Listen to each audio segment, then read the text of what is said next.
இன்றைய நட்சத்திர பலன் பற்றி இன்று காண்போம்.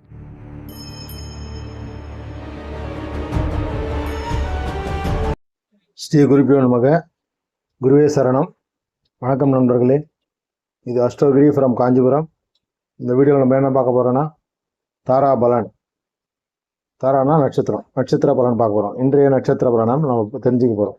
எதுக்காக இந்த நட்சத்திர பலனை நம்ம தெரிஞ்சுக்கணும் அப்படின்னா, நம்ம பிறந்த ஜென்ம நட்சத்திரம் தான் நம்மளை இயக்குவதா ஜோதிட சாஸ்திரங்கள் சொல்லுது. அதன் பிரகாரம் பார்த்தீங்கன்னா, இன்றைய நாள் இயங்குகிற நட்சத்திரமும் நம்மளோட ஜென்ம நட்சத்திரத்துக்கு எத்தனை நட்சத்திரமாக வருது, அதன் மூலமாக நம்மளுக்கு என்ன மாதிரி பலன்கள் கிடைக்க போகுது, என்ன மாதிரி நம்ம மனதில் இருக்க போகுது, சுப பலன்களா அசுப பலன்களா, அசுப நட்சத்திரமா சுப நட்சத்திரமா, அது என்ன மாதிரி விளைவுகள் நம்மளுக்கு இன்னைக்கு ஏற்படுத்த போகுது, நம்ம எப்படி அதை நம்ம எதிர்கொள்ள போகிறோம், இல்லை நல்ல நட்சத்திரமாக இருந்தால் சுபகாரியங்கள், புதிய முயற்சிகள், தொழில் தொடங்குறது, ஒரு படிப்பு படிக்கிறது, அடிஷ்னலாக படிக்கிறது, இது மாதிரி விஷயங்கள்லாம் செஞ்சு இது பண்ணலாம். இல்லை தொழில் அபிவிருத்தி பண்ணுறது, இது மாதிரி விஷயங்கள்லாம் பண்ணலாம். அசுபதாரியாக இருந்தால் தினசரி செயல்களை கவனத்தோடு செயல்படணும். இதுதான் ரெண்டு விஷயம். அது பார்த்தீங்கன்னா, இன்னைக்கு நம்ம இன்றைய நட்சத்திர பலன்லாம் நம்ம பார்ப்போம். இது என்னைக்கோடதுன்னு பார்த்தீங்கன்னா, ஜூலை 8/7/2026 புதன்கிழமையோடது. தமிழ் பராபர வருடம் ஆணி 24ஆம் தேதி, நவமி தேதி. நட்சத்திரம் அஸ்வினி. அஸ்வினி பார்க்கும்போது ஜென்மதாரி நட்சத்திரம்னு பார்த்தோன்னா அஸ்வினி, மகம், மூலம், இந்த 3 நட்சத்திரக்கும் ஜென்மதாரிகள். ஜென்மதாரின்னு பார்க்கும்போது மனக்குழப்பம், சோம்பேறித்தனம், பதற்றம் இதெல்லாம் இருக்கும். இதில் என்ன பண்ணலாம்? கோயிலுக்கு போகலாம், பரிகார கோயிலுக்கு செய்யலாம், அன்னதானம் பண்ணலாம், சொத்து வாங்கலாம், பத்திரப்பதிவு செய்யலாம், முதல்ல பதவி ஏற்றுக்கலாம், இதெல்லாம் பண்ணலாம். செய்யக்கூடாதுன்னு பார்த்தோன்னா திருமணம், சீமந்தம், நிச்சயதார்த்தம், காது குத்து, மொட்டை அடித்தல், அப்புறம் ஸ்ரீ புருஷ சேர்க்கை, எண்ணெய் ஸ்தானம், கட்டிங் ஷேவிங் பண்ணிக்கிறது, இதெல்லாம் இதில் இந்த தாரையில் தவிர்க்கணும். அது மாதிரி அறுவை சிகிச்சை பண்ணிக்கிறது, முதல் ஒரு முன்னோக்கி மருந்து எடுத்து, இதெல்லாம் அந்த தாரையில் தவிர்க்கணும். அடுத்தது பார்த்தீங்கன்னா சம்பத்து தாரை. சம்பத்து தாரைன்னு பார்க்கும்போது ஆயில்யம், கேட்டை, ரேவதி, இந்த 3 நட்சத்திரக்கும் சம்பத்து தாரை. சம்பத்து தாரைன்னு பார்க்கும்போது பொருள் வரவு, காரிய சித்தி, சுபகாரியத்திற்கான அனைத்து செயல்களும் செய்யலாம், புதிய முயற்சிகள் கைகூடும், வீடு மனை வாங்கலாம், பேங்க்ல அக்கௌண்ட் ஓப்பன் பண்ணலாம், ஷேர் மார்க்கெட்டில் பணம் இன்வெஸ்ட் பண்ணலாம், பணம் சார்ந்த அனைத்து விஷயங்களும் செய்யலாம், பொருள் வரவு உண்டாகும், தொழில் சம்மந்தமாக வெளியூர் வெளிநாடு போகிறது, புதிய தொழில் தொடங்குறது, இது எல்லாமே இந்த சம்பத்து தாரையில் செய்யலாம். சம்பத்துனா வருமானம். அடுத்தது பார்த்தீங்கன்னா விபத்து தாரை. விபத்து தாரைன்னு பார்க்கும்போது பூசம், மனுஷம், உத்திரட்டாதி, இந்த 3 நட்சத்திரக்கும் விபத்து தாரை. விபத்து தாரைன்னு பார்க்கும்போது கோபத்தால் காரிய இழப்பு, வாய்ப்புகளை தவற வர்றது, மனக்குழப்பம், வீண் அலைச்சல், திருட்டு பயம், எதிர்பாராத விபத்து, இதெல்லாம் ஏற்படக்கூடிய வாய்ப்புகள் இருக்குது. அப்போது நம்ம என்ன பண்ணோம்னா, சுபகாரியங்களை தவிர்த்துட்டு தினசரி வேலைகளில் கவனத்தோடவும் முன்னெச்சரிக்கையோடவும் செயல்படணும். இதில் பார்த்தோன்னா இதில் செய்யக்கூடாதுன்னு பார்த்தீங்கன்னா, புதிய வாகனங்கள் வாங்கக்கூடாது, இரவு பயணங்கள் செல்லக்கூடாது, அதிவேகமாக வாகனங்களை இயக்கக்கூடாது. அது மாதிரி இப்போ நம்ம டெய்லி பைக்கில் போகிறோம்னா, இன்றைக்கி ஒரு நாளைக்கு பஸ்ஸில் அது மாதிரி போகிறதுக்கான முயற்சிகளை ஈடுபடணும். அப்படி பைக்கில் போயாகணும்னு கட்டாயம் இருந்ததுன்னா, நம்ம ரொம்ப பாதுகாப்போட முன்னெச்சரிக்கையோடும் பைக் ஓட்டணும். அடுத்தது பார்த்தீங்கன்னா சேமதாரை. சேமதாரைன்னு பார்க்கும்போது புனர்பூசம், விசாகம், பூரட்டாதி, இந்த 3 நட்சத்திரக்கும் சேமதாரை. ஆரோக்கியம் மற்றும் மகிழ்ச்சியான நாள். இதில் வீடு, வண்டி, வாகனம், சுபகாரியங்கள் எல்லாம் செய்யலாம், வாங்கி கடனை திருப்பி செலுத்தலாம், அடைஞ்சிடும். நீண்ட நாள் நோய் இருப்பவர் மருந்து எடுத்துக்கிட்டால் அந்த நோய் முழுவதும் குணமாயிடும்.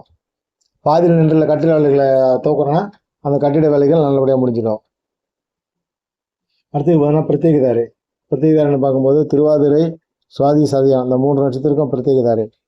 பிரத்யேக தாரைன்னு பார்க்கும்போது சிக்கல்கள், கவனச்சிதறல்கள், வீண் அலைச்சல், இதெல்லாம் உண்டாகும். மனம் தடுமாற்றம், முடிவெடுப்பதில் சிக்கல், காரிய தடை, இதெல்லாம் உண்டாகும்.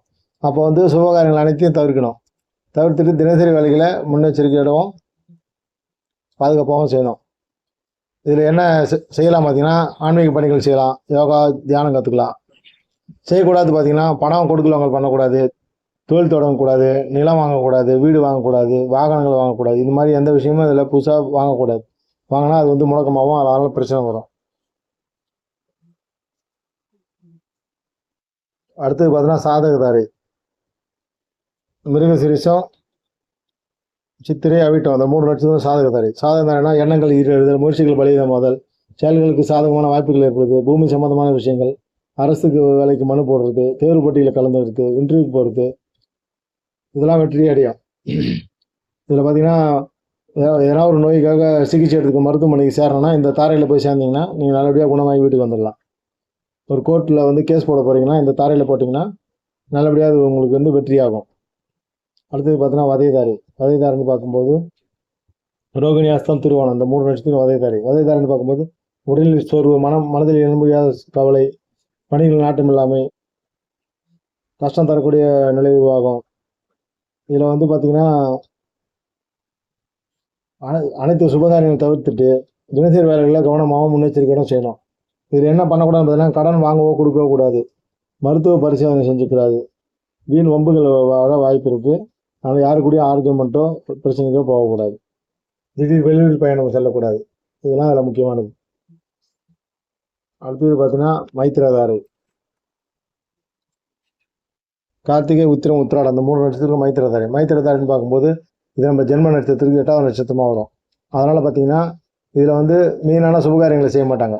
கல்யாணம், நிச்சயதார்த்தம், காது குத்து, சீமந்தம் இதெல்லாம் வந்து செய்ய மாட்டாங்க.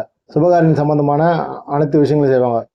ஒரு திருமணம் வச்சுருப்பாங்க, பத்திரிக்கை எடுத்து குலதெய்வம் கோயிலுக்கு போகிறது, பத்திரிக்கை வந்து உறவினருக்கு கொடுக்குறது, அப்புறம் பார்த்திங்கன்னா மண்டபம் புக் பண்ணுறது, ஐயர் புக் பண்ணுறது, மேலக்காரங்க இதை மாதிரி சமையல்காரங்க இதெல்லாம் புக் பண்ணுறதுக்கான நகை எடுக்கிறது இதெல்லாம் பண்ணுவாங்க. அடுத்தது பார்த்திங்கன்னா பரம மைத்திரதாரி. பரம மைத்திரதாரின்னு பார்க்கும்போது பரணி, பூரம், பூராடம் அந்த 3 நட்சத்திரத்துக்கும் பரம மைத்திரதாரி. பரம மைத்திரதாரின் போது அனைத்து சுப செயல்களுக்கும் உகந்தது. எல்லா சுபகாரியமும் செய்யலாம், பூமி சம்பந்தமான விஷயங்கள் செய்யலாம், நிலம் பத்திரிப்படுறது செய்து, அறுவை சிகிச்சை பண்ணிக்கிறது, சொத்து சம்பந்தமாக பேச்சுவார்த்தை பண்ணுறது, மற்ற நண்பரோட ஆதரவும் உதவியும் கிடைக்கும். தொழில் சம்பந்தமாக வெளியூர் வெளிநாடு போகிறது, ஆன்மீக பயணங்கள், மகான்கள் தரிசனம், திருமணத்துக்கு நகைப்புடவை வாங்கிறது, தொழில் ரீதியான முயற்சிகள் இருக்கிறது, இதெல்லாம் எடுத்தால் வெற்றியாகும். இந்த தாராபலன் எதுக்காக நான் போடுறேன்னா, இந்த நட்சத்திர பலன் எதுக்காக போடுறேன்னா, எல்லோரும் வந்து தினசரி வாழ்க்கையில் நம்ம ஏற்படக்கூடிய பிரச்சனைகளை முன்னாடியே தெரிஞ்சுக்கிட்டு அதை வந்து நம்ம எப்படி எதிர்கொண்டு அதை சரி செஞ்சுக்க போகிறோம் அப்படின்றதுக்கான புரிதல் வந்து நம்மளுக்கு உண்டாகிறதுக்காக தான் இந்த பலனே போடுறேன். முதல்ல இதை கவனிங்க, இதை வந்து தினமும் உங்கள் வாழ்க்கையில் நடக்குதான்னு பாருங்கள். அதுக்கப்புறம் பார்த்தீங்கன்னா நீங்கள் அதை தவிர்க்கிறதுக்கு என்னென்ன பண்ணலாம்னு யோசிக்கலாம். தெய்வ வழிபாடுகள், தெய்வத்தை வணங்கி சேர்றது, குலதெய்வத்தை வணங்கி சேர்றது, அதுக்கப்புறம் தியானம் கற்றுக்கிறது, யோகா கற்றுக்கிறது, இதெல்லாம் செஞ்சிங்கன்னா இதன் மூலம் உங்கள் மனம் பக்குவப்படும். அப்புறம் வந்து இன்றைக்கி இது மாதிரி நடக்க போகுதுன்னா அதுக்கு சம்மந்தமான விஷயங்களில் வந்து முன்னெச்சரிக்கையாக நீங்களே செயல்பட்டு உங்களுக்கு வரக்கூடிய பிரச்சனைகளை தவிர்த்துப்பீங்க. இந்த புரிதல் உண்டாகிற வரைக்கும் நீங்கள் என்னை ஃபாலோ பண்ணி வரணும்னு நான் கேட்டுக்கிறேன். நன்றி, வணக்கம், வாழ்க வளமுடன்.